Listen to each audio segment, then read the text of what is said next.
పితా పుత్ర పవిత్ర ఆత్మ నామమున ఆమేన్. క్రీస్తునాథునియందు ప్రియ సహోదరి సహోదరులారా, ఆగమన కాల రెండవ ఆదివారంలోనికి మనం ప్రవేశించి ఉన్నాము. ఈ యొక్క దేవుల పట్టణాన్ని ఒకసారి మనం ధ్యానించినట్లయితే హృదయ పరివర్తన చెందుడు, హృదయ పరివర్తన చెంది ప్రభు రాక కోసం మనందరినీ కూడా సిద్ధపడమని దేవుల పట్టణాలు మనకు సెలవిస్తూ ఉన్నాయి. మత్తయి సువార్త 3వ అధ్యాయం 2వ వచనంలో పరలోక రాజ్యం సమీపించినది, మీరు హృదయ పరివర్తన చెందుడు అని బాప్తిస్మ యోహాను గారు ఎడారిలో ఎలుగెత్తి ప్రభు మాటలను సెలవిస్తున్నారు. బాప్తిస్మ యోహాను గారి లాగా మనం కూడా దేవుడి యొక్క వాక్యాన్ని వెతకడానికి ప్రారంభించాలి. దేవుడిలో ఒకటిగా జీవించడానికి ప్రారంభించాలి. ఎప్పుడైతే దేవుడిలో ఒకటిలాగా ఉండడానికి ప్రయత్నిస్తూ ఉంటామో దేవుడు ఇదిగో మనలో జన్మించబోతున్నాడు. యోహాను సువార్తలో కూడా మనం వింటూ ఉంటాం, ప్రభు మాటలను ఎవరైతే ఆలకిస్తూ ఉంటారో వారి హృదయము ఆనందదాయకముగా మారుతుంటుందని ప్రభు సెలవిస్తున్నారు. ప్రియ సహోదరి సహోదరులారా, ఇదిగో క్రైస్తవులుగా ప్రార్థనను ఆయుపట్టుగా మనం అలవర్చుకోవాలి. ఎప్పుడైతే ప్రార్థనను ఆయుపట్టుగా అలవర్చుకొని ప్రభు మార్గాన్ని వెతుకుతూ ఉంటామో దేవుడే స్వయాన మనలో జీవించబోతున్నాడు, జన్మించబోతున్నాడు. ఈనాటి యొక్క దివ్యగ్రంథ పఠనాల ద్వారా మలాకి గ్రంథం 3వ అధ్యాయం 1వ వచనంలో నా మార్గము సిద్ధము చేయుటకు నేను నా దూతలను పంపుదునని ప్రభు సెలవిస్తూ ఉన్నాడు.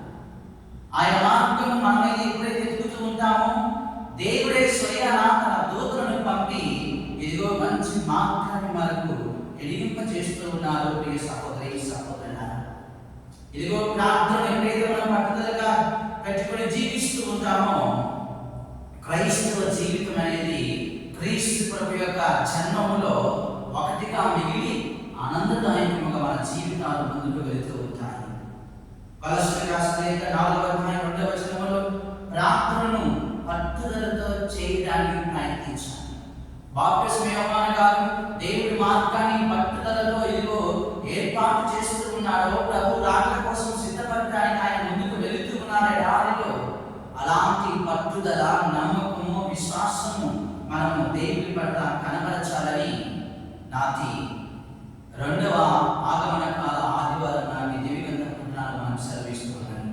మలాకి గ్రంథం 4వ అధ్యాయం 2వ వచనంలో ఇదిగో ప్రభు మాటలు ఈ రీతిగా మలాకి ప్రవక్త సెలవిస్తూ ఉన్నారు.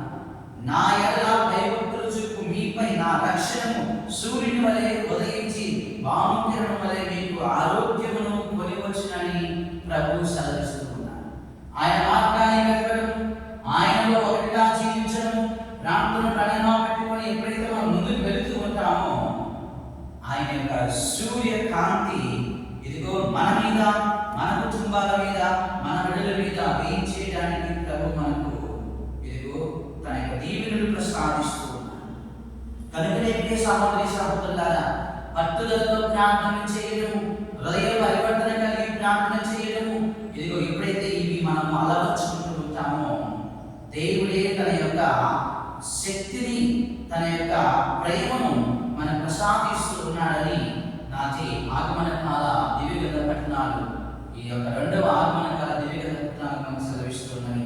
మత్తయి సువార్త 3వ అధ్యాయంలో ఇదిగో ప్రభు సెలవిస్తూ ఉన్నాడు, హృదయ పరివర్తన నిమిత్తము మీరు ఏ విధముగా అయితే నా మార్గాన్ని వెతుకుతూ ఉంటారో నేను మీకు తోడుగా నేరుగా ఉంటానని ప్రభు సెలవిస్తూ ఉన్నాడు. ప్రియ సహోదరి సహోదరులారా, అలాంటి హృదయ పరివర్తన, దేవుడి కోసం ఎదురు చూడడం, ఇదిగో సిద్ధపాటుతనం ఎప్పుడైతే కలిగి జీవిస్తూ ఉంటామో దేవుడే మన హృదయంలో జన్మించబోతున్నాడు.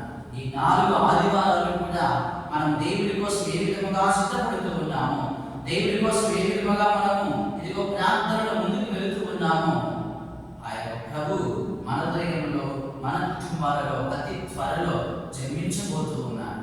అంతటి ప్రార్థనను అలవర్చుకొని హృదయ పరివర్తన చెంది ప్రభు కోసం ఎదురు చూడటానికి మనం ప్రయత్నిద్దాం. God bless you all.